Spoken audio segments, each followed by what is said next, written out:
معاشرے میں جو سب سے بڑی برائی پائی جا رہی ہے، میں آئے دن دیکھتا ہوں تو میری روح کانپ جاتی ہے۔ پتہ نہیں لوگوں کو نیند کیسے آتی ہے، جن کی جوان جوان بچیاں ہیں کس طریقے سے وہ سوتے ہیں، ذرا سوچیے، غفلت کی نیند میں سو رہے ہیں۔ آئے دن سوشل میڈیا پر یہ ویڈیوز وائرل ہوتے ہیں کہ کوئی برقعے والی لڑکی کسی غیر مسلمان کے ساتھ بائک پر بیٹھ کر جا رہی ہے، کبھی آگے بیٹھ کر جا رہی ہے، کبھی پیچھے بیٹھی ہے، کبھی وہ گاڑی چلانے کا شوق کر رہی ہے، اس کے پیچھے کافر بیٹھا ہوا ہے، اور ہمارے کچھ قوم کے جیارے جا کر روکتے ہیں اور کہتے ہیں کہ کم سے کم برقعے کا تو لحاظ کر کے کیا آپ نے نہیں دیکھا وہ ویڈیو؟ بتائیے کتنے ویڈیوز ہیں جو ہم نے دیکھے، وجہ ہے کیا ہے؟ سوچئے وجہ ہے کیا ہے؟ آپ کو روٹ کاز تک پہنچنا پڑے گا، ایسے آپ اپنا دامن نہیں بچا سکتے۔ آپ کل کے دن آپ سے سوال کیا جائے گا، گیا روکا ویڈیو بنایا، ہو گئی ذمہ داری؟ آپ سمجھ رہے ہیں آپ کا کام ختم ہو گیا؟ لوگوں نے کہا واہ بھائی کیا کیا، کچھ نہیں کیا آپ نے، تماشا کیا آپ نے، کچھ نہیں کیا، تماشا کیا آپ نے۔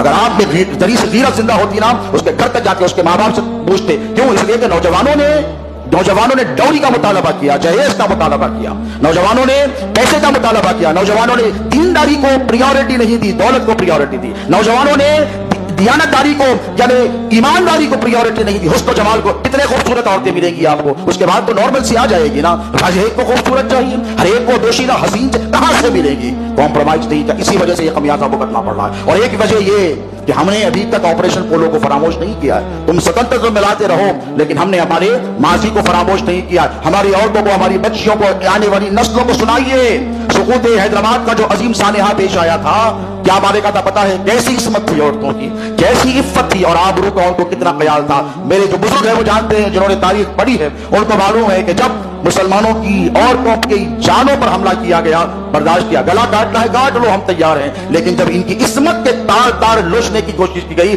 ہزاروں نہیں لاکھوں مسلمان عورتوں نے کنویں میں چھلانگیں لگا کر اپنی جان پیش کر دی۔ کیوں؟ جان بچانا تو فرض ہے نا۔ کیوں؟ ان کا دامن پکڑ کر پوچھئے، ان کو سلام کر کر پوچھئے، ان کو خراج عقیدت دے کر پوچھئے، جو پولیس ایکشن کے دور میں جنہوں نے اپنی جانوں کو قربان کر دیا، ان ماؤں سے پوچھئے کہ تم نے کیوں جان قربان کی، تو وہ ایک ہی لفظ کہیں گے، جان جاتی ہے تو چلی جائے، ایمان کا تحفظ ضروری ہے، جان جاتی ہے تو چلی جائے، ہم عزت کو قربان ہونے نہیں دیں گے۔ کیوں؟ ان کے پاس ایمان تھا، ان کے پاس ایمان کی طاقت تھی، ان کے پاس اللہ کی بے پناہ محبت تھی۔ لیکن آج کیا ہو گیا؟ آج وہی عورتیں غیر مسلمانوں کے ساتھ موٹر سائیکلوں پر گھوم رہی ہیں۔ کیوں گھوم رہی ہیں بولیے؟ اس لیے کہ ماضی بھلا دیا گیا۔ ان عورتوں کو کربلا کی داستانیں یاد تھی، ان کو بدر کے مارے کے یاد تھے، ان کو بی بی عاتقہ کی ان کے قصے یاد تھے، رسول اللہ کی بوبی کے۔ ان کو معلوم تھا کہ ام المومنین خدیجۃ الکبریٰ کی قربانیاں کیا ہے، ان کو معلوم ہے کہ ام المومنین عائشہ صدیقہ کی حیا کیا ہے، ان کو معلوم تھا کہ سیدات النساء والعالمین سیدہ فاطمہ الزہرا سلام اللہ علیہا کی زندگی کیا ہے۔ ہم نے سب کچھ فراموش کر دیا، اس کا خمیازہ ہمیں یہ بھگتنا پڑ رہا ہے۔ تو دوستو، اپنے ماضی سے اپنے تعلق کو مضبوط کرو۔ کیا کرو؟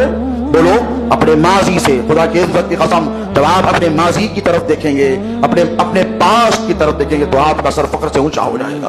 اسی لیے کہ ہمارا ماضی بڑا حسین تھا دوستو، بڑا حسین تھا۔ اس لیے تھا کہ وہ معزز تھے زمانے میں مسلمان ہو کر۔ اقبال کہتا ہے وہ معزز تھے زمانے میں مسلمان ہو کر، اور تم خار ہوئے تاریخ قرآن ہو کر۔ ان کا تعلق قرآن سے تھا، اس لیے وہ معزز تھے۔ ان کا تعلق صاحب قرآن کے ساتھ تھا، اس لیے وہ معزز تھے۔ ہم نے قرآن سے بھی رشتہ توڑ دیا، صاحب قرآن سے بھی رشتہ توڑ لیا۔ ہم تو ہوس کے پجاری بنے ہوئے ہیں، اور ہوس کے پجاری بن کر ہوس کی پیروی میں لگے ہوئے۔ آپ اس لیے پیدا نہیں کیے گئے ہیں، آپ اس دنیا کی جہاں بانی کے لیے پیدا کیے گئے ہیں، آپ حکمرانی کے لیے پیدا کیے گئے ہیں، آپ اقتدار کے لیے پیدا کیے گئے ہیں، آپ حریت کے لیے پیدا کیے گئے ہیں، آپ غریبوں بے سہاروں کا سہارا بننے کے لیے پیدا کیے گئے ہیں۔ آپ اپنے آپ کو پہچانیے، اپنی ذمہ داریوں کو پہچانیے، اپنا پاسٹ، اپنا ماضی، اپنے ماضی کی داستانیں یعنی وہ کارنامے جو ہمارے بزرگوں نے کیے تھے وہ بھی سنائیے، اور ہماری صفوں سے نکل کر میر جعفر اور میر صادق نے جو کردار ادا کیا تھا وہ بھی سنائیے۔